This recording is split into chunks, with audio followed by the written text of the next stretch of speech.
eta ongi etorriak saio berri batera. Gaur maiatzak 31 ostirala. Ez ditugu elkarrizketak izango, baina bai izango ditugu parlamentuko galderak. Trafikoaren, ibilgailu motordunen eta segurtasunaren eskumena aldatzeko LORAFNaren aldaketa onartu da, eta honen ingurukoak izango dira aste honetako galderak. Guazen orain gaurko efemerideekin. Gaurko egun batean, 1906an, Matiu Morral anarkistaren atentatua izan zen. Espainiako errege Alfonso XIII eta bere emaztegai Victoria Eugeniaren aurka. Urte batzuk geroago, 1937an, ertzaintzak eta Eusko Itsas Gudarosteak Espainiako bi ontzi konfiskatu zituzten. Egun berean baina 2000 urtean, Gran Hermano telebista saioan sartu zen euskal presoen aldeko ekintzaile bat. Eta bukatzeko, 2010 urtean, Israelgo armadak eraso egin zion Gazara laguntza humanitarioa zeraman askatasunaren ontzitik.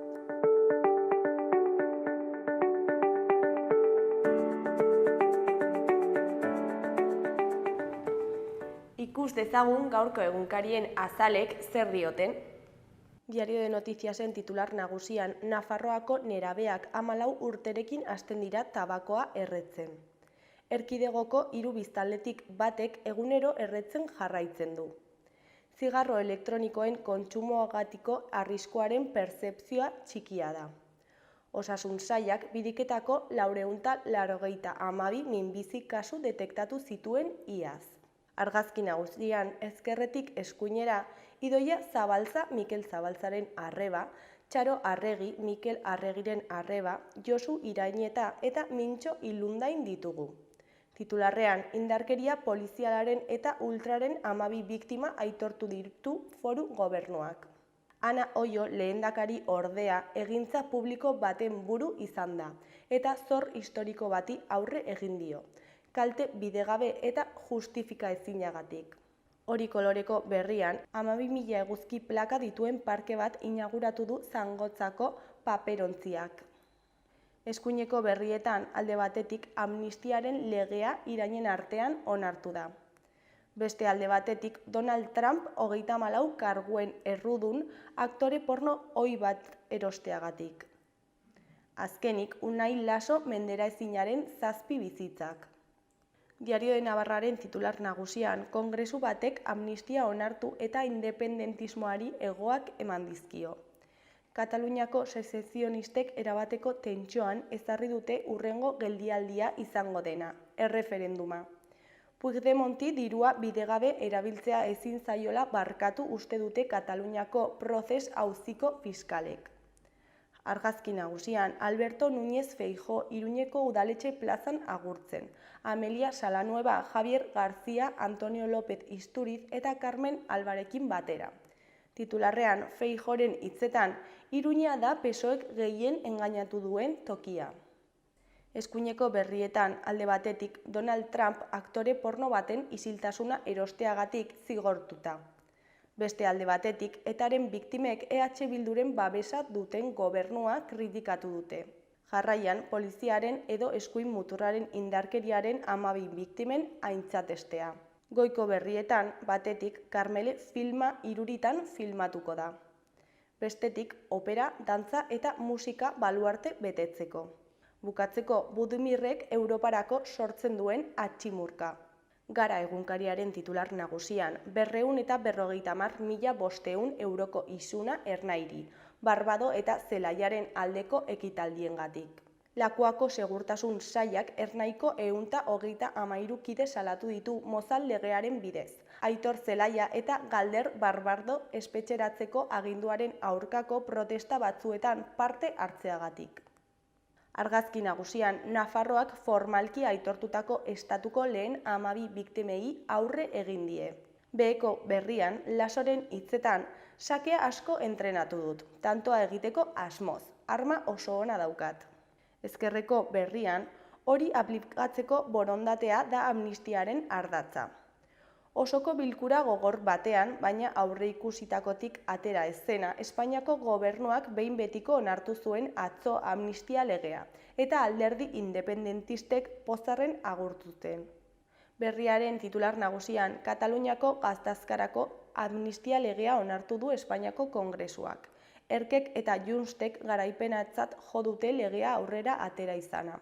Egun historikoa da. PPek auzitegi konstituzionalera joko du arauaren kontra egiteko. Legelariek ez dute argi Carles Puigdemontek amnistia baliatu ahalko ote duen erbestetik itzultzeko. Argazki nagusian, Iruñeko baluarten omendu zituzten biktimetako batzuk atzo. Titularrean, berandu iritsi den aitortza historikoa.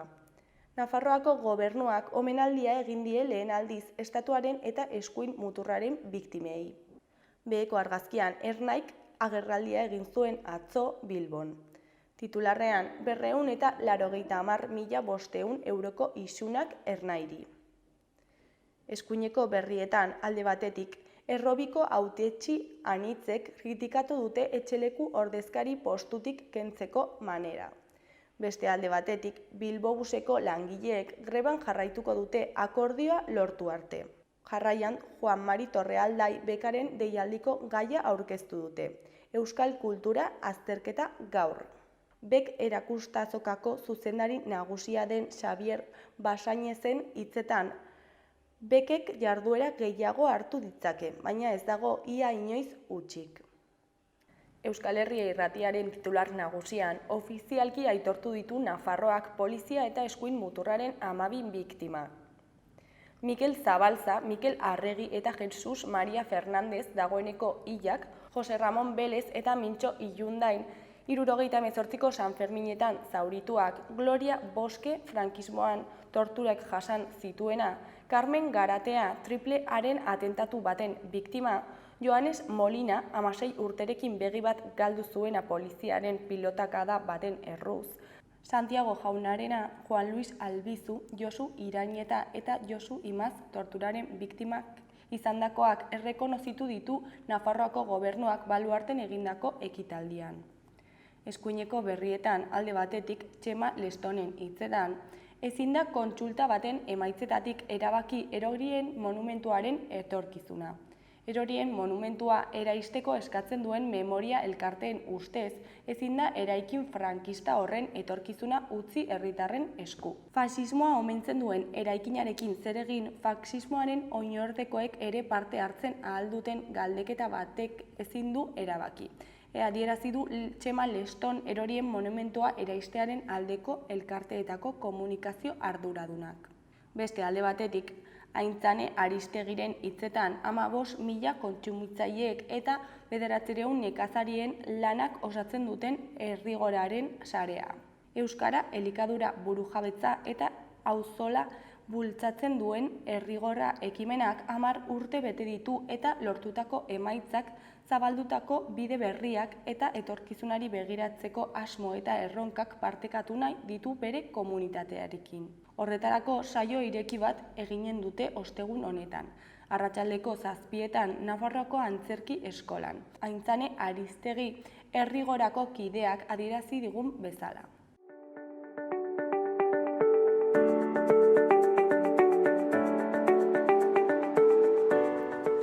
Gaurko eta asteburuko eguraldia ikusiko dugu. Gaur, ostirala, iparraldean hodei gehiago izango ditugu hegoaldean baino. Araba hegoaldean eta Nafarroa erdi eta hegoaldean hodeiak eta urdinguneak tartekatuko dira, eta ez du euririk egingo. Baina ipar haizeak traba egingo du tarteka. Kantauri isurialdean zerua lainotuago egongo da eta noizbehinka euria egingo du, batez ere ipar ekialdean. Temperatura maksimoek antzera jarraituko dute eta 17-20 gradu artean geratuko dira. Larunbatean udazken itxurako giroarekin jarraituko dugu iparraldean. Hegoaldean hodei gehiago ikus ditzakegu aurreko egunean baino. Baina hala ere ostarteak zabalduko dira eta ipar haizea bizi ibiliko da. Iparraldean zerua lainotuago egongo da eta euria egingo du zenbait momentutan. Tarteka ostarte txikiak zabar litezke. Temperatura maksimoek antzera jarraituko dute. Ipar haizeak bizi jarraituko du, arratsaldean bolada gogorrekin. Igandean ere antzera jarraituko dugu, bai hegoaldean eta baita iparraldean ere. Aurreko egunetako giroa izango dugu, batez ere goizean. Litekeena da arratsaldean kantauri isurialdean argitzera egitea. Tenperaturak ere ildo beretik jarraituko du.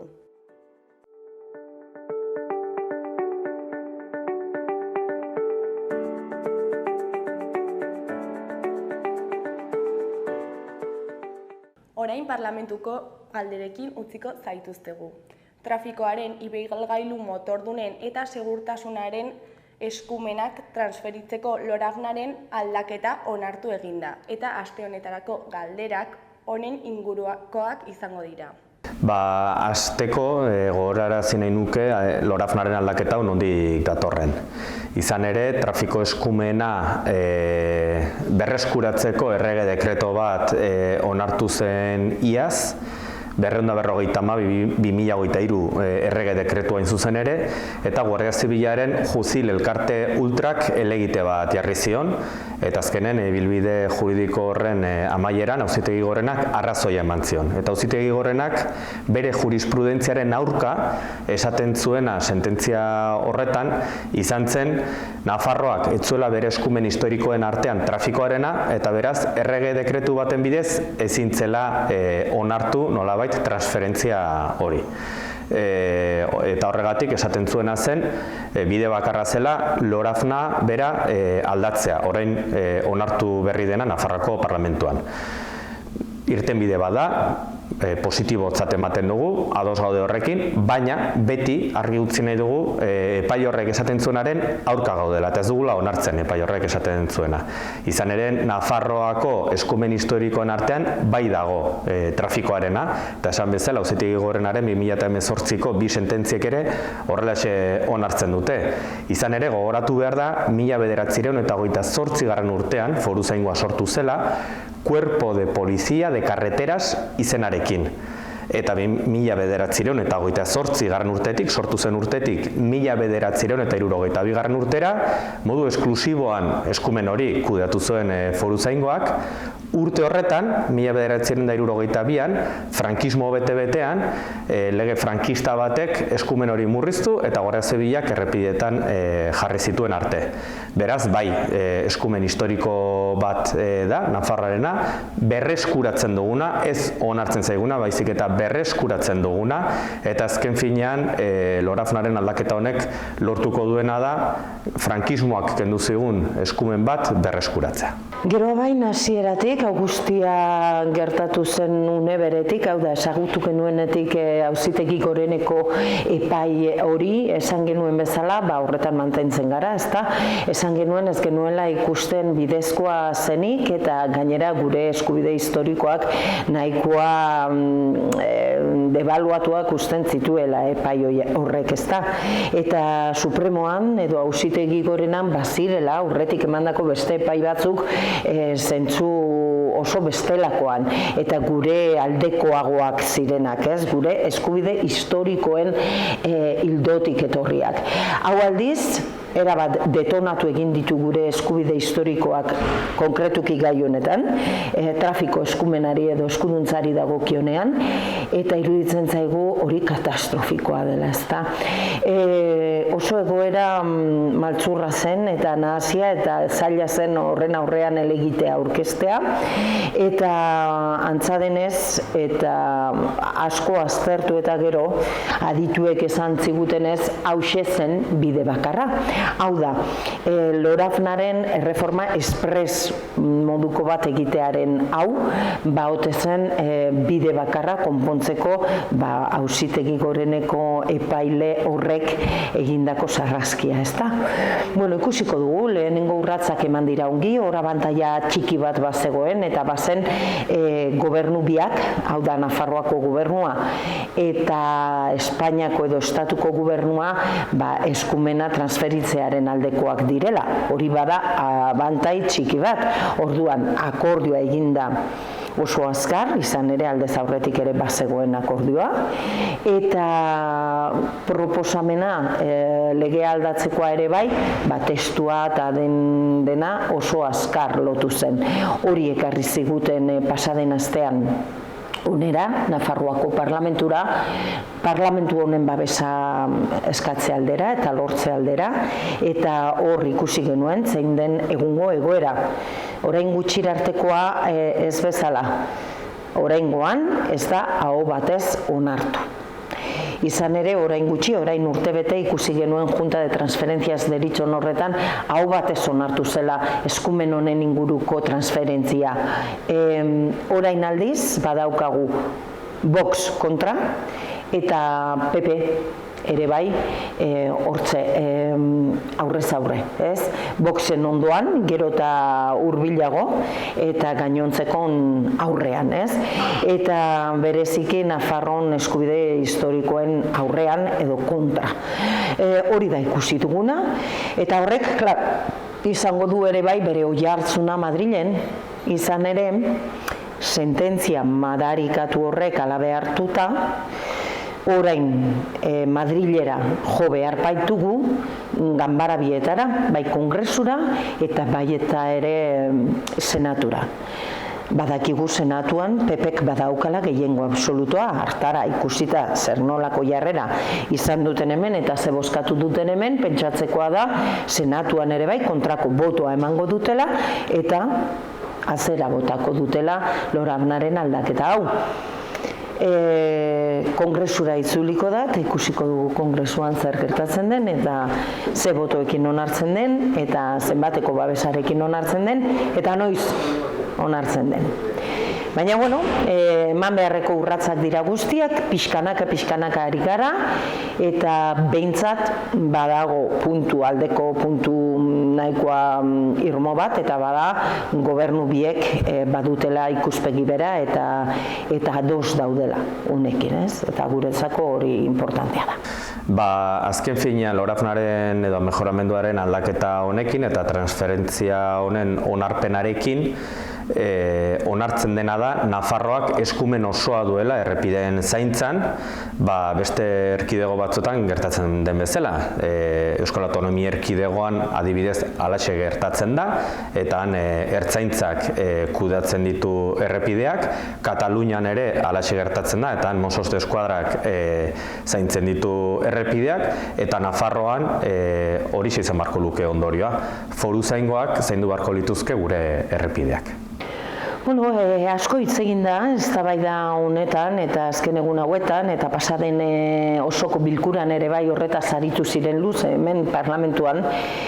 Gauza bat dela eskumenaren transferentzia eta beste bat dela eskumen hori nola gestionatzen den gero hemen Nafarroan behin daukagula, ezta?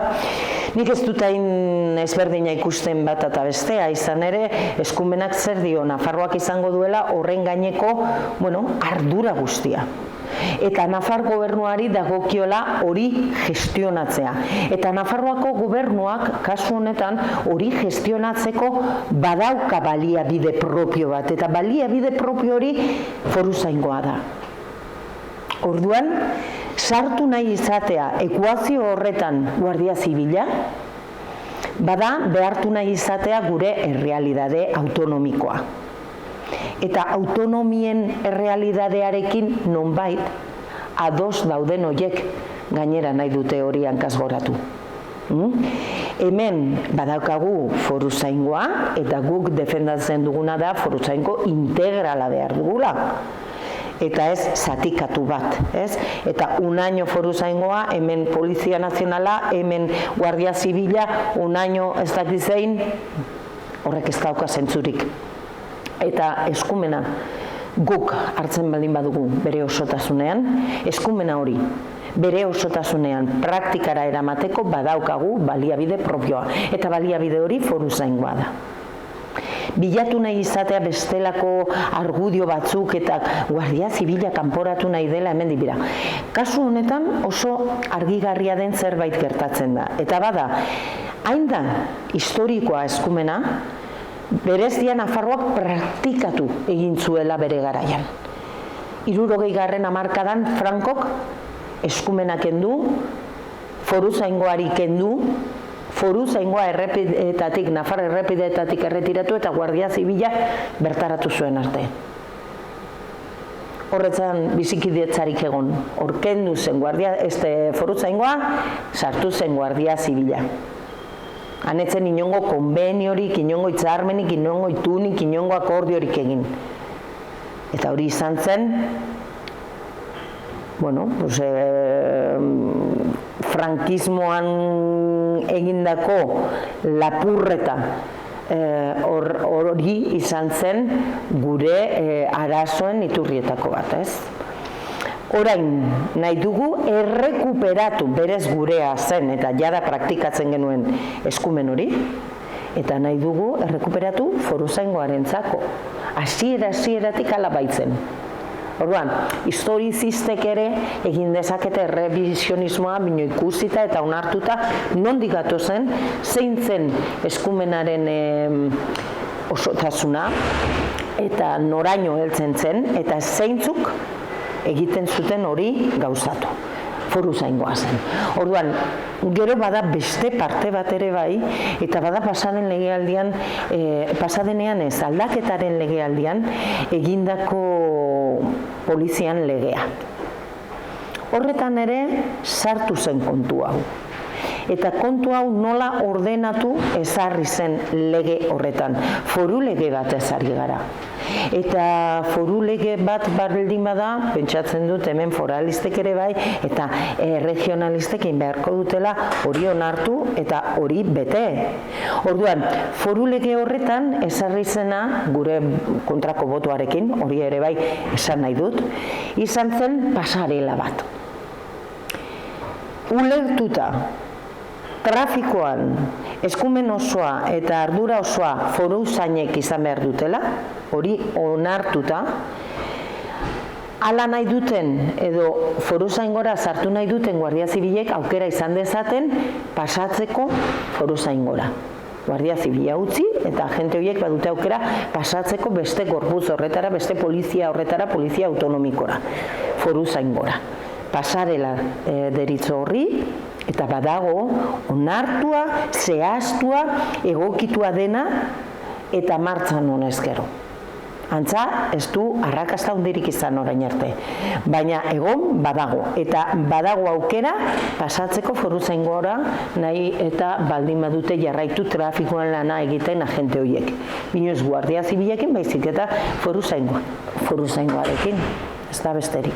Aipatu dugun bezala, trafiko eskumena Nafarroari onartzen baldin bazaio, berreskuratzen baldin badugu gure eskumen historiko hori, eta Nafarroan foruzaingoa baldin badugu, iruditzen zaigu ondorio logikoa dela foruzaingoak errepideak zaintzea, aipatu dudan bezala, beste erkidegoetan gertatzen den bezala. Izan ere, foruzaingoa polizia integrala da.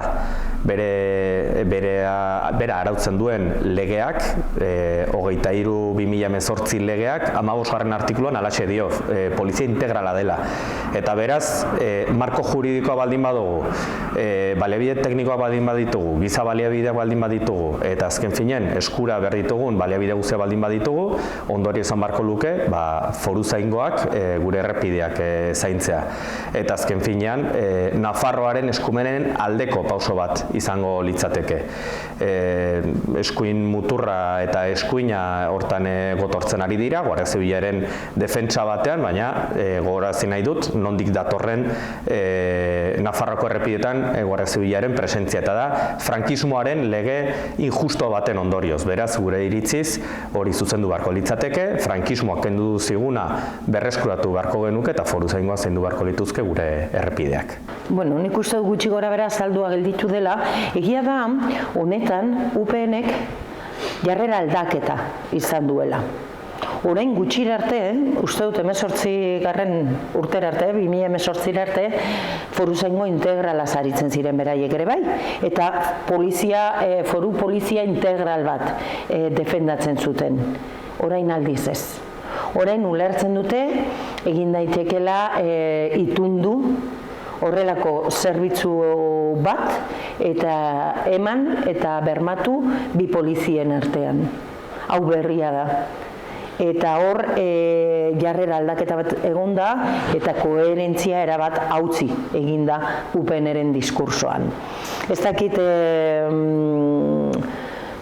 komplejo kontua den, ez dakit aurreiritzi kontua den, ez dakit zeren beldur diren, baina egia da hor aldaketa bat egon dela eta foruzaingo integral bat defendatzetik zerbitzuak ituntzera pasatu dira, ituntzearen defentsara pasatu dira. Eta horrek kezkatzen gaitu. Izan ere, hemen gutxieneko eta horrelako minimo batzuk bazauden, eta horiek ere bai hankazkoratu baitituzte azken urte hauetan UPNeko parlamentariek, ez? Eta UPNeko katu da beste toki berri batean, eta ez dakit beraiek jakinen dute zein den estrategia. Baina, bueno, egon nahi izatea alde guztietan eta denekin ongi hori ezinezkoa da. Aste honetan gai libre gisa Palestinaren ekarri nahi nuke beste behin ere, izan ere egoera oso latza da eta iruditzen zaigu garrantzia duela gai hau aldugun esparru guztietan eta toki guztietan azaltzea. Izan ere, askotan esan dugu, genozidioa da gertatzen ari dena Palestinan, deshumanizazio prozesu bete-betean gaude, pentsatu edo ikusi besterik ez dago nazioarteko gorte penalak Israeli sueten agindu eta bere erantzuna zein izan den ikusi besterik ez dago. Rafan genozidioa areagotu egin du, kanpin dendetan lotan zeuden familiei, aurrei bombak bota eta sutan erreditu, hori onartezina da eta iruditzen zaigu toki guztietan, esparru guztietan presio egin behar dugula egoera honekin amaitzeko, izan ere Israelen agintzen ari direnak kriminalak dira eta kriminal oso boteretsuak eta honekin amaitzeko beharrezkoa izanen da mundu zabalean ahalik eta toki gehienetatik presio egitea, nolabait eskalada belizista horretatik eskalada baketsu batera joateko, Palestinaren estatua onartuko da, onartu da dagoeneko estatu espainolean, honelako pausoekin aurrera joan beharko litzateke, nolabait bake justu eta iraunkorra izateko. Izan ere, askotan iruditzen zaigu Palestina gertatzen den arazo bat dela, baina Israel nazioartean arrisku bat da. Eta momentu honetan eramaten ari den politika kriminal horrekin, Palestinarrei bakarrik ez, mundu osoari eragiten dion politika arriskutsu bat da, eta beraz hori salatu nahi nuen berriz ere bitarteko honetan edo txaloa telebistan. Bueno, igual ekingo diot ere bai Palestinar estatuaren errekonozimenduari gaur entzun baitugu, goizean goizetik, gaur goiz atera da komunikabideetara Espainiako presidentea, estatuko presidentea den Pedro Sánchez, aitortzera Palestina estatu bat dela eta hala egin beharko zaiola tratatu aitzinera behintzat Espainiari dagokionez, ez? Ari gara ikusten horrelako mugimenduak ari direla ematen, oso gutxinaka, 3 baitira orain arte Espainia barne errekonozimendu hau egitera agertu diren estatuak, gehiago beharko lirateke, zalantzi gabe, eta ez dakit nahikoa indarra izango duten 3 hauek mapa edo panorama behar bezain beste aldatzeko, ez? Importantea da, aurrera pauso bat da, ari gara egun hauetan gure hausnarketa egiten ere bai, diote gu defendatzaile amorratuak gara estaturik gabeko nazioanak. Guk badakigu estaturik gabeko nazio bat garela eta badaramagu denbora luze historian zati handi bat defendatzen errekonozitu behar zaigula guri ere bai estatu bat, ezta? Eta estaturik gabeko nazioa garela eta estaturik gabeko nazioekin bat egiten dugu maiz hori bera erreibindikatze edo aldarrikatze aldera. Orain justo, hauteskunde Europarren aurrean gaude eta orain beste behin elkartu gara geroa bai barne, estaturik gabeko nazio zenbait, badira katalanak, badira balearrak, badira kanariarrak, badira galiziarrak eta badira beste talde txiki ugari defendatzen dugunok Europan nazio haunitz daudela, estaturik gabekoak ere bai, merezi dutenak errespetatuak izan, eta aberastasuna dela aniztasun hori, eta ez dela inondik ere amenaza bat. Orduan, aniztasunaren aldeko apustua egiten dugunok argi daukagu zeinen beharrezkoak diren horrelako aurrera pausoak. Ara, aitortu behar dugu aurrera pauso bat dela Palestinaren alde gobernuak, Espainiako estatuko gobernuak gaur eman duen hori.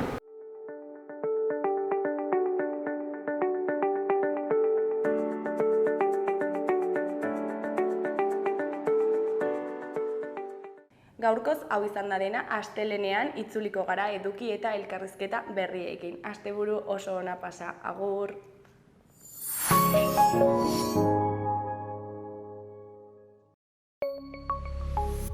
Gobierno de Navarra. Nafarroako gobernua.